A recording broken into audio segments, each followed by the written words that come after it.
Le pedí a mi novio que, antes de casarnos, debía llevarme a ver a mi ex a un restaurante. Necesito cerrar todo antes de poder comprometerme con él.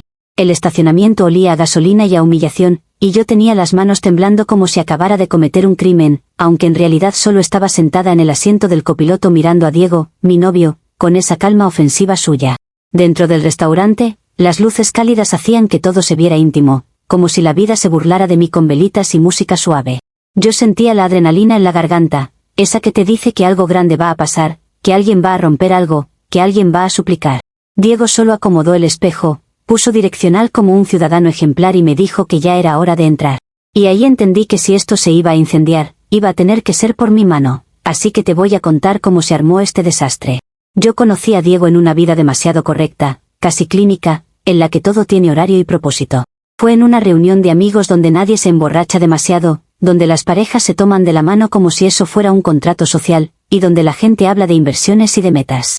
Diego destacó por ser el tipo que escucha de verdad, que no se mete en discusiones, que ofrece llevar a todos a sus casas sin esperar nada. A mí me miró como si yo fuera un desafío bonito, pero nunca con hambre, nunca con urgencia, siempre con esa serenidad que a muchas les parece seguridad y a mí me parece sedante. Al inicio yo me reía porque era gracioso tener un hombre que no se alteraba. Si yo llegaba tarde, él decía que no pasaba nada y me preguntaba si había comido. Si yo me quejaba por algo mínimo, como que el café tenía demasiada espuma, él me cambiaba el café sin drama, como si estuviera resolviendo un trámite. En las primeras citas me llevaba a lugares bien elegidos, con mesas reservadas, con estacionamiento seguro, con postres compartibles. Era como salir con un manual de buena conducta, y yo me dejé querer porque, aceptémoslo, descansar también es un placer cuando vienes de relaciones que te dejan el sistema nervioso como alambre pelado. Con el tiempo, esa paz empezó a sentirse como una ofensa personal. Los domingos con Diego eran perfectos, y por eso eran insoportables. Siempre había un plan, siempre había un mercado orgánico, siempre había una película a la misma hora, siempre había una caminata con agua y protector solar. Si yo proponía algo impulsivo, como irnos de noche a la playa o manejar sin rumbo, él sonreía y decía que era mejor planearlo para que lo disfrutemos bien. Yo lo escuchaba y por dentro me daban ganas de empujar algo, de ver si esa cara correcta se desarmaba aunque sea una vez.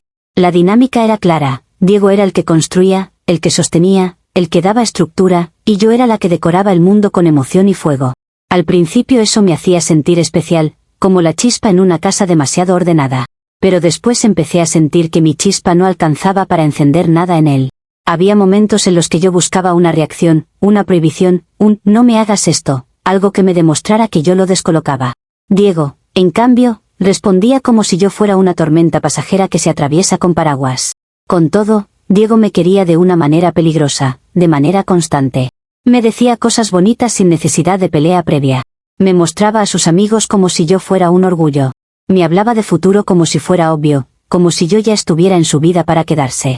Y yo, que he tenido relaciones donde el amor era un premio que te daban cuando te portabas bien, no sabía qué hacer con un amor que no se regatea. Me empecé a aburrir y, cuando me aburro, mi cerebro busca entretenimiento incluso donde no debería. Mauro, mi ex, era lo opuesto a Diego.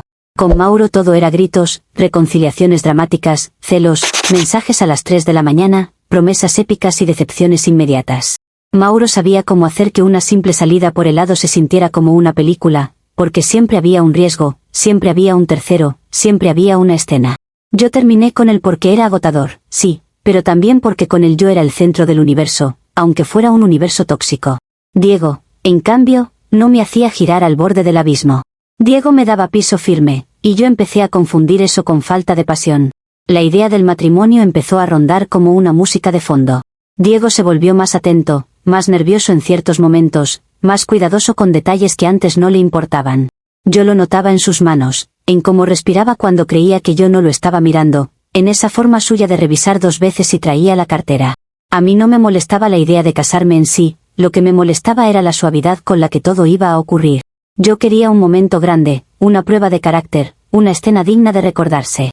No un gesto silencioso con anillo y sonrisas contenidas. Entonces empecé a preparar el terreno, no de manera explícita, sino como quien coloca fósforos alrededor de una vela y espera que alguien sople. Hacía comentarios sobre lo intenso que había sido mi pasado, sobre lo mucho que yo había cambiado, sobre lo difícil que era comprometerse de verdad cuando una lleva historia. Diego me escuchaba y me decía que él entendía, que respetaba mi proceso.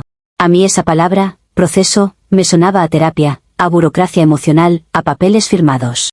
Yo quería pasión, y él me ofrecía comprensión.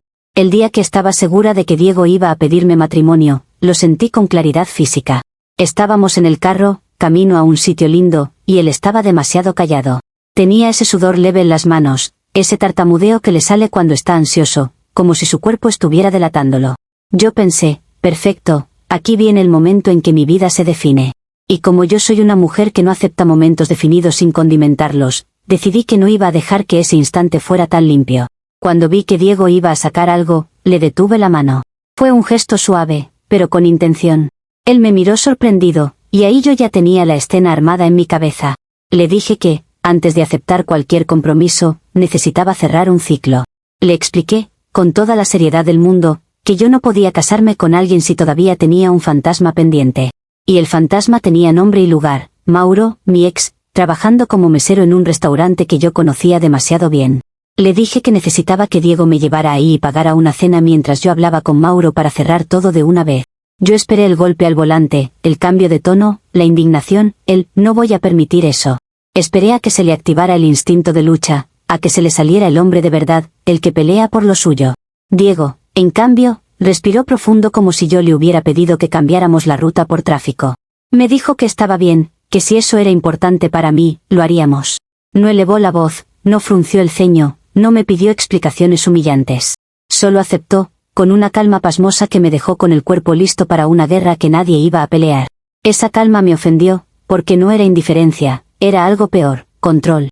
En el camino al restaurante, yo traté de pincharlo con comentarios, de ver si se le soltaba algo. Le dije que Mauro había sido intenso, que conmigo la gente no sale ilesa, que yo necesito hombres que aguanten. Diego solo asentía, mirando la vía, cuidando los semáforos, como si el mundo siguiera siendo normal. A mí me pareció una falta de respeto que la vida siguiera normal cuando yo estaba a punto de hacer algo tan grande. Yo no quería un conductor prudente, quería un hombre desbordado. Pero Diego manejó como si me estuviera llevando al dentista. Llegamos al restaurante y yo sentí ese cosquilleo viejo, el de entrar a un lugar donde está tu pasado esperando a que lo mires. El sitio era bonito, con mesas bien puestas, y a mí me dio risa pensar que Mauro, con lo desordenado que era, ahora servía platos con etiqueta. Diego estacionó, apagó el carro y me miró como si me estuviera dando el último chance de decir, era broma. Yo no soy de retroceder cuando ya lancé la piedra. Le dije que entráramos. Adentro, el aire tenía ese olor a comida cara y conversaciones bajas. Yo miraba alrededor esperando localizar a Mauro primero, porque el espectáculo necesita su protagonista. Diego, en cambio, caminaba como si esto fuera una cena cualquiera, como si yo no estuviera jugando con fuego. Eso me hizo apretar los dientes.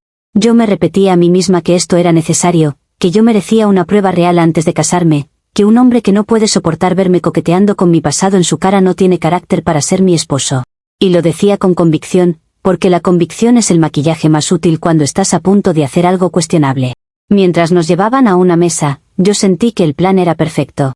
Yo iba a hablar con Mauro, iba a provocar un poquito, lo justo para ver el cuerpo de Diego tensarse, lo justo para que se le saliera un «hasta aquí». Yo quería ver ese lado suyo que nunca mostraba, quería saber que debajo del novio de catálogo había un hombre capaz de luchar. Porque si él no luchaba, entonces todo esto de casarnos era un error. Esa era mi lógica, y no pienso disculparme por exigir carácter. Nos sentamos y Diego acomodó la servilleta como siempre, con esa precisión que me desespera.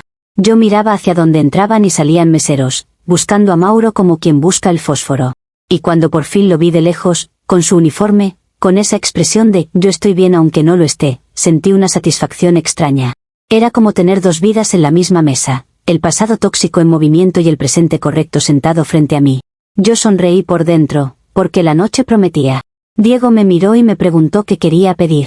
Yo le dije que lo que yo quería pedir todavía no estaba en el menú, y él no entendió, claro, porque Diego rara vez entiende cuando la gente quiere drama. Comentarios de la historia principal. Usuario Anónimo 1 dice: tú literalmente le paraste la mano al tipo cuando iba a sacarte el anillo para obligarlo a llevarte a ver a tu ex en su trabajo, y encima lo llamas prueba de carácter. No es prueba, es humillación disfrazada de espiritualidad barata. Te aburriste de que te traten bien y decidiste fabricar una escena como si la vida te debiera una telenovela. Si eso es tu idea de amor, mejor quédate soltera y no uses a la gente como props. Respuesta de la OP: ay, por favor, qué dramáticos son algunos cuando no entienden lo que es una relación real con intensidad. Yo no fabriqué nada, Yo estaba siendo responsable con mi futuro, porque no voy a casarme con alguien débil que se quiebre a la primera incomodidad. Si a ti te parece humillante que una mujer pida cerrar un ciclo antes de comprometerse, entonces tu estándar es bajísimo y tu experiencia emocional es de jardín infantil. Diego iba a ser mi esposo, no un muñeco decorativo, y yo necesitaba ver si tenía columna. Usuario Anónimo 2 dice, me da risa que digas que él no tiene pasión cuando tú misma admites que buscabas que golpeara el volante y te gritara, o sea, querías agresividad como validación. Y lo peor es que el tipo te lleva con calma, te escucha y tú te ofendes porque no te arma show. Eso no es pedir carácter, eso es estar adicta al conflicto. Ojalá no le arruines la vida a ese man con tu necesidad de adrenalina. Respuesta de la OP, claro, ahora resulta que querer una reacción humana es ser adicta al conflicto. Lo que pasa es que ustedes idealizan la frialdad como madurez y luego se quejan de relaciones muertas. Yo no pedí agresividad, pedí que le importara, pedí que se notara que yo valgo algo para él, porque si todo le da igual, entonces, ¿qué clase de compromiso es ese? Además, no me vengan con moralina barata, que yo soy la que se está jugando el futuro aquí, no ustedes desde sus pantallas. Actualización 1. Ha pasado un día desde la última actualización y sigo sintiendo la mezcla exacta de rabia y placer que deja un desastre bien ejecutado, aunque nadie quiera admitirlo. La cena fue un espectáculo, pero el tipo de espectáculo que te hace darte cuenta de que a veces el fuego no quema donde tú querías que quemara. Yo llegué con mentalidad de directora de escena, con esa seguridad de que en algún punto Diego iba a explotar y el restaurante entero iba a entender que yo soy una mujer que provoca reacciones. Me arreglé incluso más de lo normal, porque si voy a cerrar un ciclo, lo cierro viéndome impecable, y porque una también tiene orgullo aunque esté manipulando la realidad un poquito. Diego, por supuesto, estaba igual de correcto, camisa planchada, buen perfume, esa mirada tranquila que ya en ese momento me estaba pareciendo provocación. Cuando Mauro se acercó a la mesa con su libreta, yo sentí como si el universo me hubiera servido el plato principal sin que yo lo pidiera. Mauro es de esos hombres que sonríen como si te conocieran más de lo que deberían, y yo lo conozco, sé que esa sonrisa no es amabilidad, es desafío. Él me reconoció de inmediato, lo vi en sus ojos, y por un segundo se le escapó esa satisfacción de saber que todavía puede aparecer en mi vida cuando se le antoje. Yo lo saludé con una risa exagerada, no por nervios, sino porque era necesario que Diego viera, que entendiera la magnitud del pasado que yo estaba cerrando. Mauro preguntó qué íbamos a ordenar y yo lo miré como si me estuviera preguntando algo íntimo, como si hubiera un código entre nosotros. Diego observaba todo como si estuviera estudiando un documental, y eso me irritó. Yo empecé a reírme muy fuerte de cualquier cosa que Mauro decía, incluso de chistes que eran objetivamente malos, porque no era el humor lo que importaba, era el mensaje.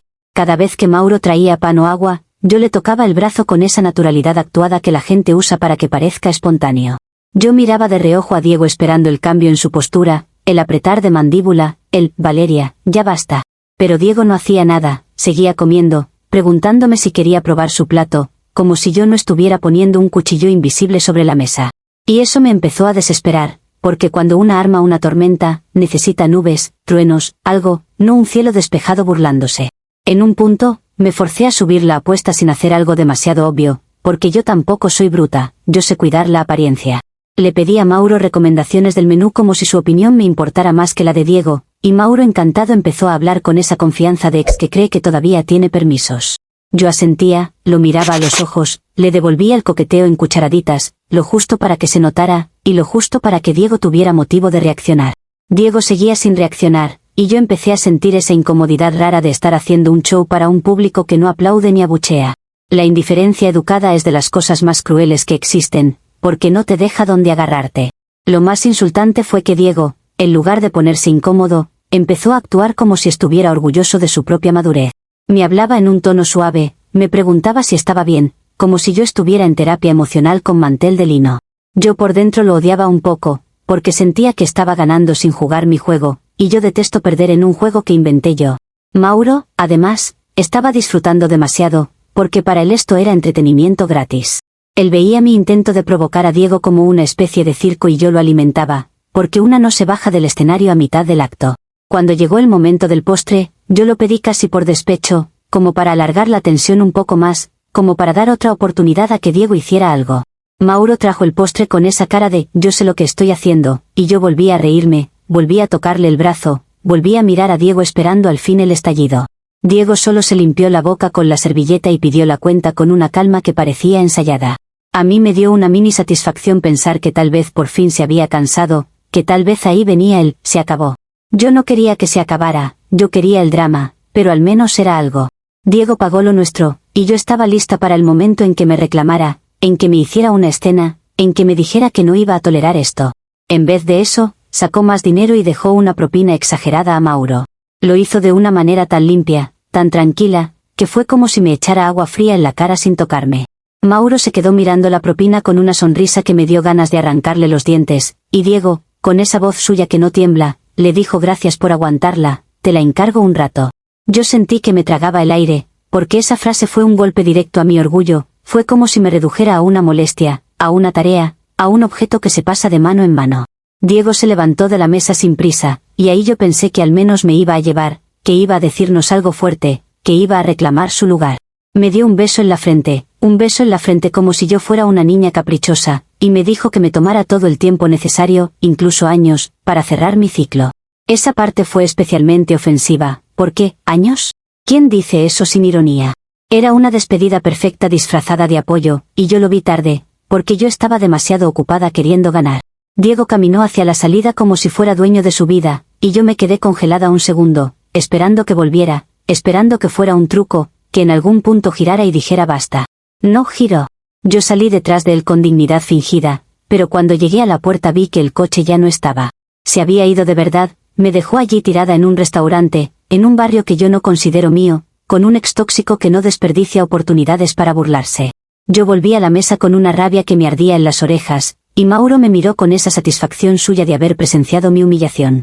Se burló en mi cara diciendo que mi novio era un sujeto con clase, y lo dijo como quien te lanza un cumplido envenenado.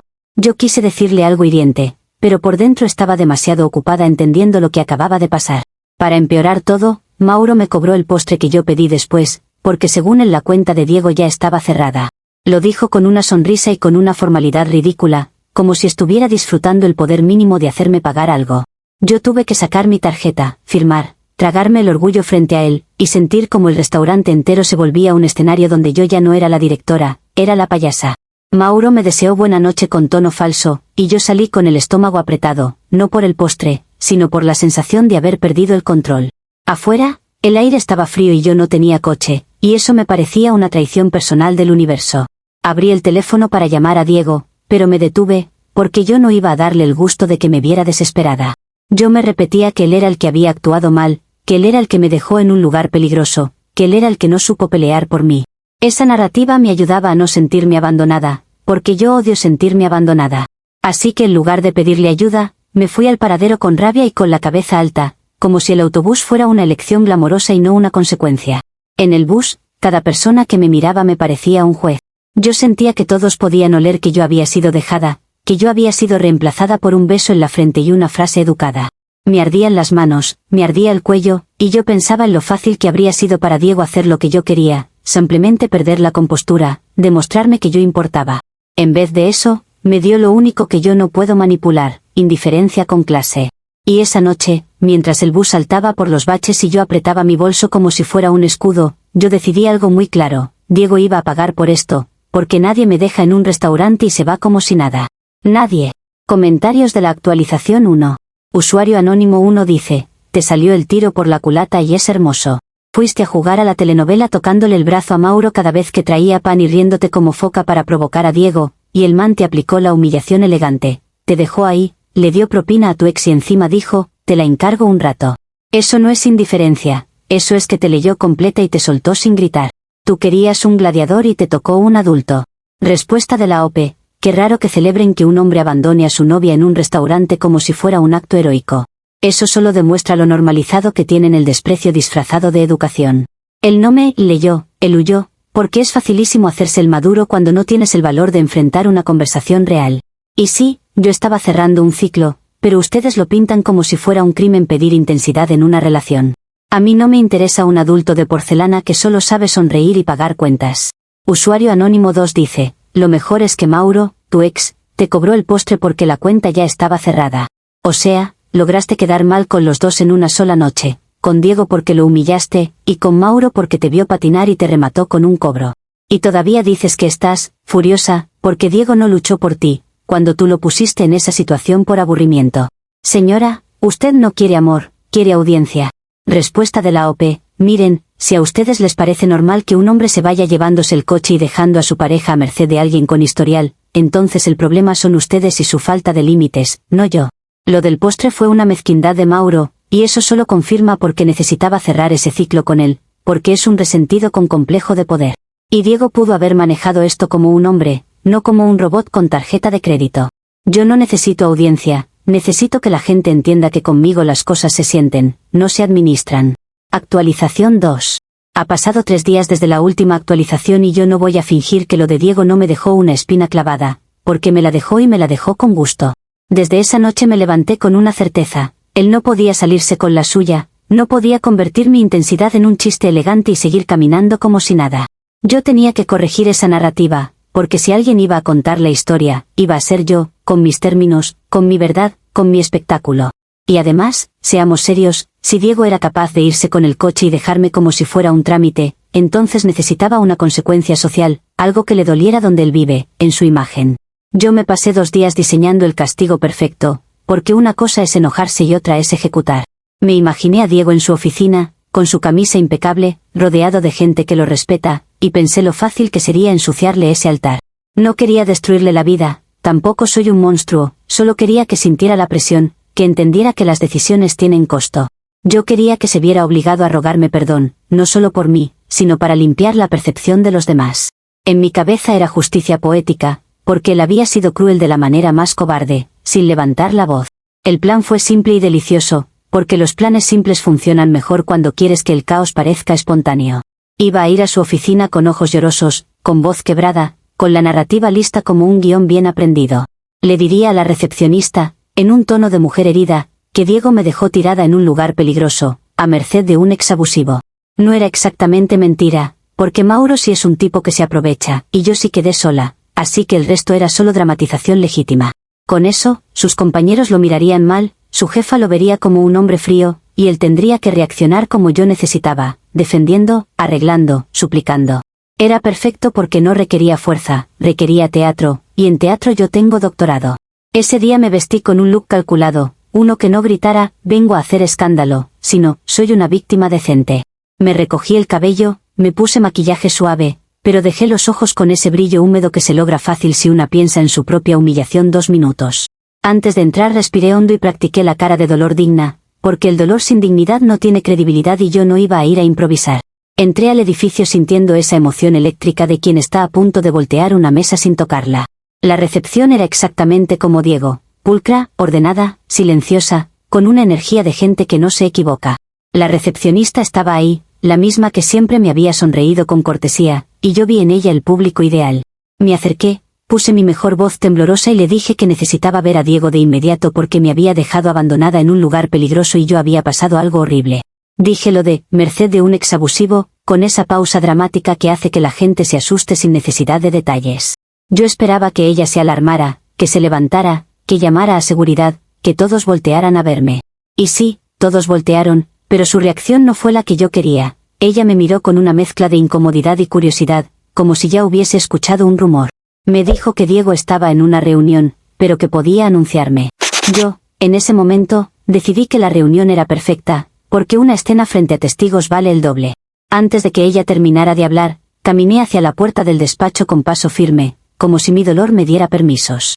Escuché a la recepcionista decir mi nombre con duda, pero ya era tarde, yo ya estaba empujando la puerta, y el aire de la oficina se cortó como si hubiera entrado un animal salvaje. Diego estaba sentado, y frente a él estaba su jefa, una mujer con presencia de esas que no necesitan subir la voz para que todos se enderecen. Había también 2 compañeros más, con laptops abiertas, hablando de algo serio, y yo entré sollozando con la intensidad exacta para que la escena dominara la sala. Dije su nombre, dije que lo que me hizo era imperdonable, que me dejó expuesta, que yo estaba traumatizada. Yo quería ver la cara de Diego cambiar, quería verlo ponerse pálido, quería verlo sentir vergüenza. Quería que se parara, que me sacara, que tratara de contenerme como si yo fuera un incendio. Pero Diego levantó la mirada y no se inmutó, y esa falta de reacción me golpeó más fuerte que cualquier grito. No hubo sorpresa real, no hubo miedo, no hubo culpa visible. Solo hubo una expresión de, esto ya lo vi venir, y eso me enfureció porque me quitó la autoridad. Su jefa me miró con atención, pero no con empatía, sino con esa mirada de alguien evaluando un problema de logística. Y yo, en ese segundo, sentí algo raro, un vacío en el estómago, como cuando te das cuenta de que el escenario ya está montado por otro. Diego, con esa voz tranquila, dijo algo como que era mejor hablar afuera, y yo pensé perfecto, ahí viene el momento de control, ahí viene el ruego. Pero antes de que yo pudiera seguir con mi monólogo, uno de los compañeros soltó una risa corta, no una risa de burla abierta, sino esa risa que se te escapa cuando algo te da pena ajena. Y entonces escuché otra, y vi esas miradas que no eran de compasión, eran de, ella es la del cuento. Yo sentí el calor subirme a la cara porque entendí que yo no estaba llegando a sorprender, yo estaba llegando tarde. Resulta que Diego ya había contado la historia esa mañana como una anécdota graciosa de ruptura. No como una tragedia, no como un conflicto, sino como un chiste con final elegante. Y el problema de que te conviertan en chiste es que pierdes la capacidad de ser víctima, porque el público ya eligió su tono. Yo vi en sus rostros esa mezcla de burla y pena ajena, y supe que mi plan se estaba deshaciendo en mis manos como maquillaje con lluvia. Diego abrió un cajón bajo el escritorio y sacó una caja. Una caja con mis cosas. Yo la reconocí por el desorden, por la mezcla absurda de cosas pequeñas que solo se acumulan en una relación, un suéter mío, un libro que le presté, una pinza de pelo, un cargador, una foto impresa que yo ni recordaba. La puso sobre la mesa con calma, como si estuviera entregando un paquete. Y ahí sentí una humillación distinta, porque no era emoción, era logística. Él lo tenía planeado, lo había organizado, había pensado en mí como en un objeto que se devuelve. Con todos mirando, Diego dijo, y lo dijo claro, que ahí estaba mi cierre, que disfrutara el caos. La frase me cayó como una bofetada porque era exactamente mi lenguaje, pero usado contra mí. Yo quería ser la que dicta la narrativa, la que deja al otro descolocado, y él me estaba devolviendo la palabra como un espejo. Su jefa no dijo nada, pero su silencio pesaba como un sello. Yo, en un arranque de necesidad de recuperar el control, miré el monitor en el escritorio y pensé en tirarlo al suelo. Era una idea brillante en mi cabeza, porque un gesto dramático cambia el foco, y yo necesitaba foco. Intenté hacerlo con dignidad, como si fuera un arrebato emocional, pero mis manos estaban torpes por la rabia. En lugar de tumbar el monitor, lo que logré fue tirar un vaso de agua. El agua cayó sobre mis propios zapatos, y el sonido fue ridículo, como un chiste físico en una película mala. La gente no se asustó, se quedó mirando en silencio, y ese silencio fue peor que una risa. Yo me agaché un segundo por instinto, como si pudiera arreglarlo, y en ese gesto me sentí pequeñísima, porque una no se agacha a limpiar cuando vino a destruir. En ese momento entraron dos de seguridad, porque claro, Diego trabaja en un lugar donde el caos no se tolera, se expulsa. Me dijeron que tenía que salir, y yo quise gritar que era injusto, que yo era la afectada, que Diego era el frío, pero la escena ya estaba demasiado perdida. Tomé la caja con mis cosas, sentí el cartón cortándome un poco la mano, y salí con la cabeza alta, aunque por dentro estaba ardiendo. La recepcionista me miró desde su puesto, y juro que vi en su cara una mezcla de triunfo y lástima, como si hubiera visto a una persona caer por su propia obra. Yo salí del edificio sintiendo que el mundo me debía una explicación. Y ahí, en la calle, con la caja en los brazos, me dije algo que me sostuvo para no llorar de verdad. Me dije que Diego era un calculador, que lo mío era humano, que la gente prefiere al que se ve tranquilo aunque sea cruel. Me dije que yo no había perdido, solo había encontrado la cara real de Diego, la de alguien que te deja sin pelea porque no te considera digna de pelea. Y esa idea, aunque dolía, también me encendía, porque me daba una nueva meta. Yo iba a demostrar que yo no soy un chiste, yo soy un incendio. Y aunque ese día me sacaron de su oficina como si fuera un problema, yo salí con algo más peligroso que una caja, salí con ganas de volver a armar todo. Comentarios de la actualización 2. Usuario anónimo 1 dice, te fuiste a la oficina a hacerte la víctima con la recepcionista diciendo que te dejó a merced de un ex abusivo, para quemarlo socialmente, y resulta que el man ya lo había contado como anécdota de ruptura. Luego te da una caja con tus cosas debajo del escritorio como si fueras Amazon y te remata con, disfruta el caos. Y tú, intentando tirar un monitor, solo lograste mojarte tus propios zapatos.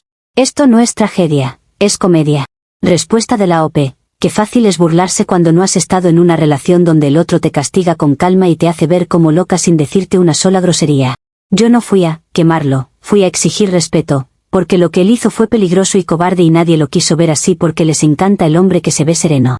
Y lo del agua fue un accidente, porque cualquiera se desestabiliza cuando te tienden una emboscada con una caja preparada como si te estuvieran desalojando de tu propia vida. Si eso les parece gracioso, habla más de su frialdad que de mí.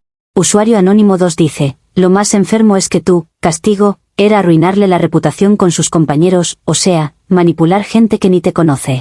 Y encima querías que él te rogara para recuperar el control de la narrativa.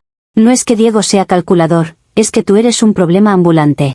Te sacaron los de seguridad porque literalmente entraste a interrumpir una reunión y empezaste a hacer teatro. Respuesta de la OP: manipular es una palabra que usan los que no entienden estrategias. Si Diego puede dejarme sola y luego contarlo como chiste para quedar como héroe maduro, entonces, ¿por qué yo no puedo equilibrar la balanza mostrando la parte oscura de lo que hizo? La reputación no es algo sagrado, se construye con acciones, y él actuó. Yo entré porque era mi relación, era mi vida, y yo no le iba a dar la comodidad de esconderse detrás de una junta y una jefa para evitarme. Que me saquen seguridad solo confirma lo que digo, prefieren expulsar a la mujer intensa antes que confrontar al hombre frío. Actualización 3. Han pasado 14 meses desde la última actualización y si algo aprendí es que la vida no castiga con rayos, castiga con precisión quirúrgica. Después de lo de la oficina, yo me pasé semanas convencida de que Diego se había equivocado, de que en algún momento se iba a dar cuenta de que yo era demasiado para soltarme así, de que me iba a buscar con cara de arrepentimiento. No lo hizo. No hubo mensajes largos, no hubo llamadas borrachas, no hubo «te extraño». Hubo silencio, y el silencio es el insulto más elegante. Yo, por supuesto, no iba a quedarme quieta aceptando que me habían sacado de mi propia historia, así que hice lo lógico, busqué donde si hubiera emoción. Volví con Mauro, mi ex, porque en mi cabeza tenía sentido. Si Diego era hielo, Mauro era fuego, y yo siempre he creído que el fuego, aunque queme, al menos se siente. Mauro apareció con esa energía de «yo siempre supe que ibas a volver», y eso me dio una satisfacción inmediata que confundiría a cualquiera con destino. Él me decía que conmigo la vida nunca era aburrida, que yo era intensa, que yo era real, y yo lo escuchaba como quien escucha una canción que te recuerda quién eras antes de volverte doméstica. Me prometí que esta vez iba a ser distinto, porque uno siempre cree que la segunda vuelta viene con aprendizaje. Spoiler, no viene. Al inicio fue una luna de miel tóxica, como siempre.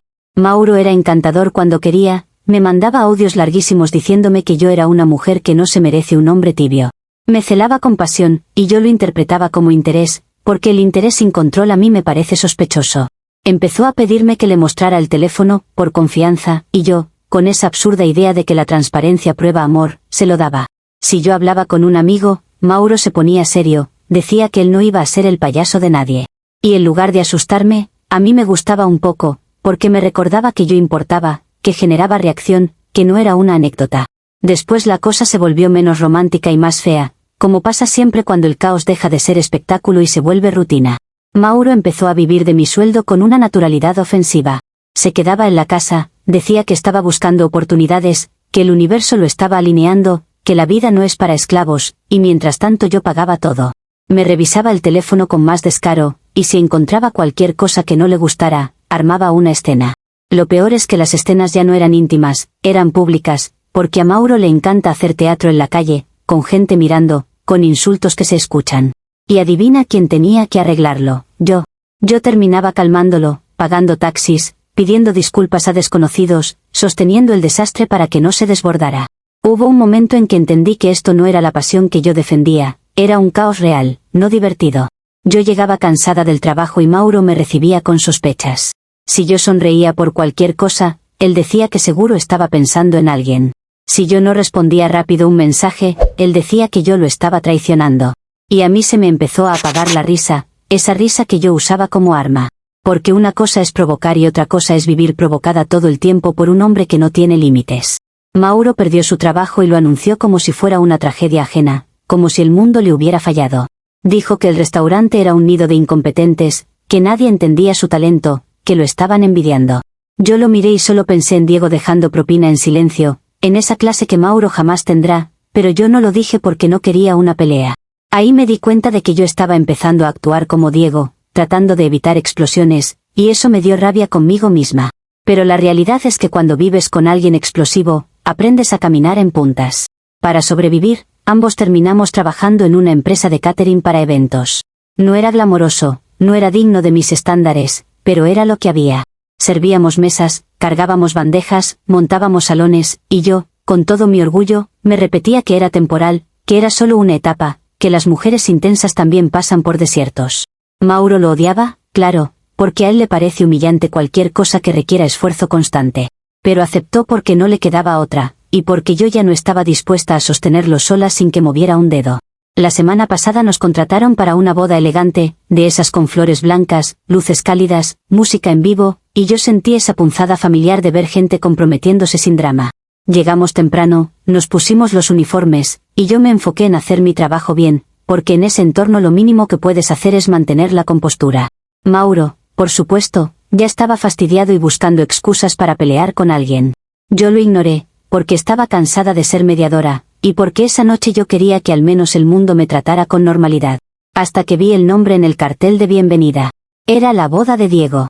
En el momento en que leí su nombre, sentí que el cuerpo se me congelaba y luego se me calentaba, como si me estuviera dando fiebre instantánea. Mi primera reacción fue pensar que era coincidencia, que debía haber otro Diego, pero no, la vida no es así de generosa. Era él. Y ahí, de golpe, todo lo que yo había hecho regresó como un boomerang: el restaurante, la caja, el vaso de agua, la salida con seguridad. El karma no me mandó un rayo, me mandó un turno de trabajo. Y lo peor no fue solo que era su boda, fue con quién. Diego se casó con la recepcionista de su oficina, esa misma que me vio hacer el ridículo cuando fui a armar escándalo. Yo lo supe porque la vi, porque su cara era imposible de olvidar, y porque ella estaba radiante con vestido blanco y mirada de triunfo silencioso. En ese instante me dieron ganas de reír, pero de esa risa amarga de cuando entiendes que el universo tiene sentido del humor. Yo miré a Mauro, que estaba en la cocina haciendo señas obscenas, y pensé en la diferencia entre mis elecciones.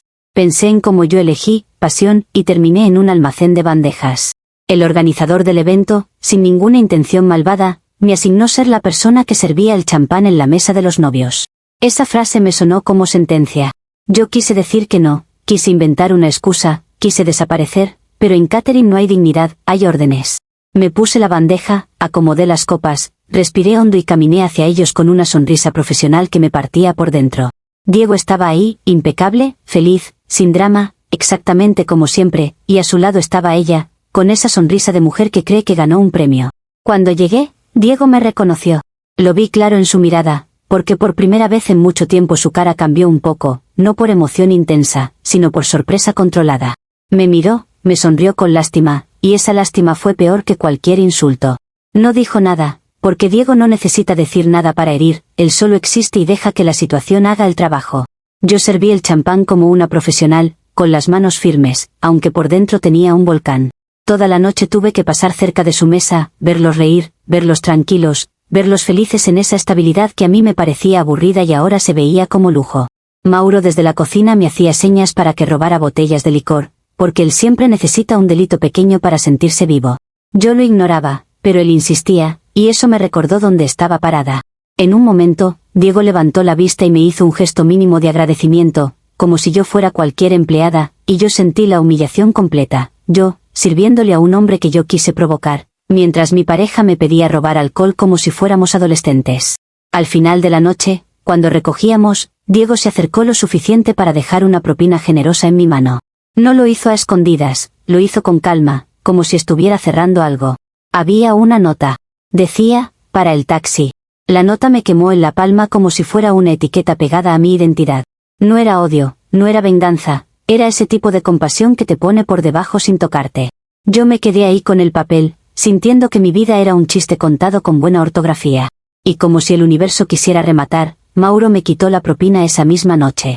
La vio, la agarró, dijo que era nuestro dinero, que yo no iba a quedarme con nada que me diera un hombre. Hizo un comentario asqueroso sobre Diego, sobre la novia, sobre la boda, y yo lo escuché sin responder, porque si respondía se armaba pelea y yo ya no tenía energía para otra pelea. Me fui a casa con los pies cansados, con el uniforme oliendo a champán, y con la certeza de que yo ya no era la mujer que dirigía el caos, ahora era una extra en el caos de otro. Y lo peor es que esa noche, mientras Mauro roncaba como si se hubiera ganado el mundo, yo me quedé despierta pensando en la nota, en el taxi, en la propina, en lo específico que puede ser el destino cuando decide enseñarte una lección. Comentarios de la actualización 3. Usuario anónimo 1 dice, el karma te hizo cosplay de humillación, volviste con Mauro porque, él sí entiende la pasión, y terminaste manteniéndolo mientras te revisa el teléfono y arma peleas en la calle. Y la cereza es que acabaste sirviéndole champán a Diego en su boda con la recepcionista, con una nota que dice, para el taxi. Eso no es ironía, eso es una novela escrita por alguien que te odia personalmente. Respuesta de la OP, ¿de verdad que ustedes ven una escena y creen que eso resume la vida entera? Sí, la situación fue incómoda, pero también fue una prueba de que yo puedo estar en cualquier lugar y sobrevivir, incluso con gente mirándome desde arriba. Y lo de Diego con la recepcionista solo confirma que él es el tipo de hombre que necesita a alguien obediente y silenciosa para sentirse cómodo, alguien que no lo desafíe. La nota fue condescendiente, y yo no necesito que nadie me pague un taxi, pero claro, a ustedes les encanta romantizar al hombre que humilla con sonrisa. Usuario anónimo 2 dice, no, Valeria, no, sobreviviste, te degradaron en cámara lenta. Elegiste caos porque te aburría la estabilidad y ahora el caos te controla. Mauro te quita la propina, vive de tu sueldo y te hace robar botellas. Diego ni tuvo que vengarse, solo siguió con su vida y te dejó una limosna con lástima. Y lo más triste es que todavía estás buscando justificarlo como si fuera una competencia. Respuesta de la OP, qué obsesión con decirme degradada, como si mi valor dependiera de un turno de trabajo o de una boda ajena. Yo estoy donde estoy porque tomé decisiones con el corazón, no con miedo, y eso al menos es vivir. Y Mauro no me controla, Mauro es un hombre complicado que está pasando una etapa, como cualquier persona puede pasarla, y yo no voy a abandonar a alguien solo porque está en su peor momento. Diego puede tener su boda perfecta, su paz, su silencio, pero eso no significa que yo haya perdido, significa que yo elegí sentir, y eso siempre cuesta.